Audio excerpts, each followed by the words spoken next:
بسم الله الرحمن الرحيم. السلام عليكم ورحمة الله وبركاته. maanta waxayna soo boqday gudoomiyaha midowga ardayda qaranka Soomaaliyeed Mudane Cabdiqaadir Cumar Cabdulle Fiidka inagoo ah jaamacadda Kampala University. Cabdiqaadir Cumar Cabdulle waxaanu soo dhaweynay si heer sare ah waxay naga wareystay arrimo badan oo ku saabsan ardayda dhigata jaamacadan walow ay tahay jaamacadda ugu tirada badan ardayda Soomaaliyeed ee dalkan wax ka bartay dhigtaan Kampala University. waxaan ka wada hadalnay arrimo badan oo ku saabsan saaro idinku sheegnay jaamacadda iyo dhammaan caqabadaha haysta ardayda Soomaaliyeed ee wax ka bartay jaamacadan.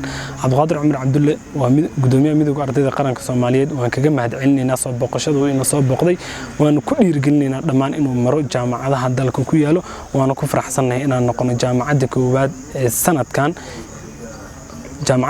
sanadkan uu soo boqdo.